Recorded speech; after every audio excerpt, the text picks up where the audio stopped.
अस्सलामु अलैकुम दोस्तों, आप सभी का हमारे नोटबुक लाइफ यूट्यूब चैनल में तहे दिल से खुश आमदीद हैं। दोस्तों, इस पेशकश में हज़रत निज़ामुद्दीन औलिया महबूबे इलाही रहमतुल्लाह अलैह की आलीशान करामात के बारे में बताने वाले हैं। तो दोस्तों, इस वीडियो को पूरा ज़रूर देखना क्योंकि यह बहुत ही ईमान अफरोज वाक़या है।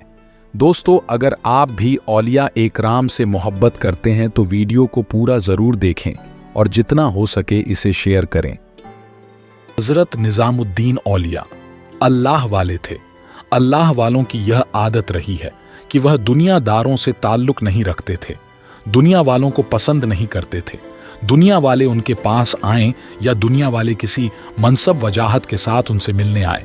उसी दौर में एक बड़ा ही शान व शौकत वाला बादशाह गुजरा है। वह था बादशाह अलाउद्दीन खिलजी। वह आप महबूब इलाही रहमतुल्लाह अलैह से बड़ी मोहब्बत किया करता था। वह तरसता था कि आपका दीदार किसी तरह मिल जाए, किसी तरह आपसे मुलाकात हो जाए। उसने कितनी दफ़ा आपके सबसे चहेते हज़रत अमीर खुसरो से दरियाफ्त किया और कहा, आप अपने पीरो मुर्शिद हज़रत निज़ामुद्दीन औलिया से हमारी मुलाकात करवा दे। मैं तो गुनाहगार हूँ, मगर महबूबे इलाही की एक बार मुझ पर नज़रो इनायत कर देगे तो मैं इन सब गुनाहों से आज़ाद हो जाऊंगा। बादशाह अलाउद्दीन खिलजी आप महबूबे इलाही की रूहानी शान से वाकिफ था। उसके दरबार के बड़े बड़े मुलाजिम आपके खानकाह में हाजिरी लगाते और आपके दुआ पाते। ये सारे मुलाजिम वापस दरबार में जाकर आप महबूबे इलाही की तारीफ फरमाते। ये सब सुनकर और आपकी कैफियत देखकर वह आपका चाहने वाला बन गया था। हज़रत ख्वाजा निज़ामुद्दीन औलिया रहमतुल्लाह खानकाह के 2 दरवाजे थे। आपने अपने खादिमों को मना कर रखा था कि बादशाह को मेरे दरबार के अंदर न आने दिया जाए। हज़रत ख्वाजा निज़ामुद्दीन औलिया रहमतुल्लाह अलैह ने बादशाह को मना कर रखा था कि वो तुमसे मुलाकात नहीं करेंगे, और आपने फरमाया था कि अगर तू एक दरवाजे से मुझसे मुलाकात करने आएगा तो मेरी खानकाह के 2 दरवाजे हैं, मैं दूसरे दरवाजे से बाहर निकल जाऊंगा, और अगर तूने मुझे ज्यादा तंग किया तो फरमाते मैं यहां से चला जाऊंगा, तेरा शहर छोड़ जाऊंगा। तेरा शहर क्या, मैं ये मुल्क ही छोड़ जाऊंगा। अल्लाह की दुनिया बहुत बड़ी है और अल्लाह वाले जहां चाहें डेरा जमा सकते हैं। हज़रत निज़ामुद्दीन औलिया रहमतुल्लाह अलैह बेहद मकबूल वली थे और अलाउद्दीन खिलजी जो है वह मुलाकात का शरफ हासिल करना चाहता था। एक मर्तबा अचानक वह अपने सिपाहियों समेत हज़रत ख्वाजा निज़ामुद्दीन औलिया रहमतुल्लाह अलैह के खानकाह में आ गया। खादिम के यहाँ पैगाम भेजा कि हज़रत निज़ामुद्दीन औलिया रहमतुल्लाह से मुलाकात करनी है। हज़रत ख्वाजा निज़ामुद्दीन औलिया रहमतुल्लाह अलैह अपने खादिमों को मना फरमाया और इरशाद फरमाया कि खानकाह के सभी दरवाजे बंद कर दूं, बादशाह को अंदर न आने दिया जाए। अलाउद्दीन खिलजी जो है उसने बड़ी कोशिश कि किसी तरह हज़रत ख्वाजा निज़ामुद्दीन औलिया रहमतुल्लाह अलैह तक मुझे अंदर आने दें, मुझे इजाज़त दे कि मैं उनसे मुलाकात कर लूँ।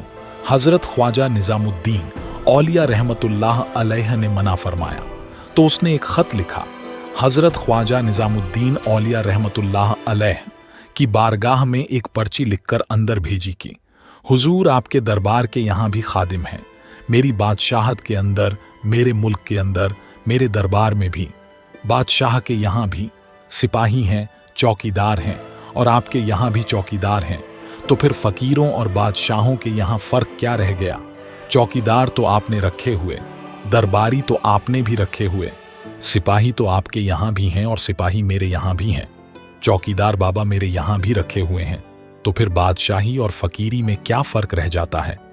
हज़रत ख्वाजा निज़ामुद्दीन औलिया रहमतुल्लाह अलैह ने उस ख़त की दूसरी तरफ उसकी पुश्त पर यह लिखकर बादशाह को यह पैगाम भेजा कि हमारे फ़कीरों के यहाँ वाकई दरबारी हैं, सिपाही हैं, लेकिन हमारे सिपाहियों और तुम्हारे सिपाहियों में फ़र्क यह है कि बादशाहों के यहाँ सिपाही इस वजह से रखे होते हैं ताकि कोई फ़कीर अंदर ना आने पाए, ताकि कोई साहिल जो है वह दरबार में दाखिल न होने पाए।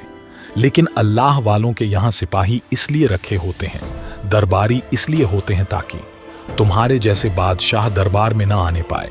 अलाउद्दीन खिलजी ने फिर पैगाम भेजा कि हुजूर अगर मुलाकात नहीं करनी है तो कम से कम मुझे अपने दरबार की ज़ियारत करने दी जाए, अपनी खानका की ज़ियारत करने के लिए इजाज़त दे दी जाए। हज़रत ख्वाजा निज़ामुद्दीन औलिया रहमतुल्लाह अलैह ने इरशाद फरमाया, बादशाह जो ज़ियारत के लिए उसे इजाज़त दे दी जाए, इजाज़त दे दी गई। बादशाह अलाउद्दीन खिलजी आपकी खानका की ज़ियारत करने लगा, जहां लंगर शरीफ तैयार होता था। लंगर खाने की ज़ियारत करने लगा, जहां हर वक्त फ़कीरों के लिए और मांगने वालों के लिए और खाने पीने वालों के लिए, दरबारियों के लिए लंगर का इंतज़ाम रहता था। हज़रत निज़ामुद्दीन औलिया रहमतुल्लाह के दरबार को जब ज़ियारत करने लगा, इसके बाद बादशाह ने देखा कि यहाँ भी घोड़ा है। फिर वह असतबल की तरफ चला गया, जहाँ हज़रत निज़ामुद्दीन औलिया रहमतुल्लाह अलैह के घोड़े बंधे होते थे। वहाँ चला गया। उसने देखा कि जिन कीली के साथ घोड़े बंधे हुए हैं वह सोने की हैं, जंजीरें जो हैं जिनके साथ घोड़े बांधे हुए हैं वह चांदी की है। ये सब देखकर वह ज़्यादा ही परेशान हो गया। उसके दिमाग में फिर यह बात आई कि बादशाहों के यहाँ भी सोने चांदी, हीरे जवाहरात, और इधर फ़कीरों के यहाँ भी यह चीज़ें पाई जाती हैं, तो फिर फ़कीरों और बादशाहों में फ़र्क क्या रह गया। उसने दोबारा ख़त लिखकर भेजा कि हुजूर, मुझे यह बात समझ नहीं आई। आप हज़रत ख्वाजा निज़ामुद्दीन औलिया रहमतुल्लाह अलैह फिर से तहरीर फरमाई। उसी ख़त की पुष्ट पर आपने लिखकर जवाब भेजा, तुम्हारे यहाँ बादशाहों के यहाँ सोने चांदी जो हैं वह संभाल कर रखे जाते हैं, उसे छुपा कर रखा जाता है और वह जमा किए जाते हैं। और फ़कीरों के यहाँ जो सोने चांदी है वह हमारे घोड़ों के पांवों तले रौंदे जाते हैं। इसलिए कि बताना यह मकसूद होता है कि जिन सोने चांदी से तुम मोहब्बत करते हो, जिन सोने चांदी से बादशाह संभाल कर रखते हैं, जिन सोने चांदी से बादशाह संभाल कर रखते हैं, उन्हें अपने ख़जानों में संभाल कर रखा जाता है, उन्हें जमा किया जाता है। वह हमारे घोड़े के पांव तले रौंदे जाते हैं। शाह हज़रत निज़ामुद्दीन औलिया की जवाब सुनकर कुछ देर खामोश सा हो गया। उसे समझ ही नहीं आ रहा था कि मैं बादशाह होकर फ़कीर हूँ या अल्लाह के वली फ़कीरी के आलम में रहकर बादशाह हैं। मेरी बादशाही का क्या, जो मैं अल्लाह के वली का दीदार न कर सकता। मुझसे तो बेहतर ये आम इंसान हैं जो हज़रत निज़ामुद्दीन औलिया के दीदार कर सकते हैं और अल्लाह के वली महबूब इलाही इसे अपने खानकाह में आने की इजाज़त दे देते हैं। मैं तो इस काबिल भी नहीं। बादशाह ने फिर खत में लिखा, हज़रत मुझे माफ़ फरमाए। मेरे साथियों, आप सभी का बहुत बहुत शुक्रिया वीडियो को पूरा देखने के लिए। वीडियो पसंद आया है तो चैनल को सब्सक्राइब, लाइक एंड शेयर करना ना भूलें।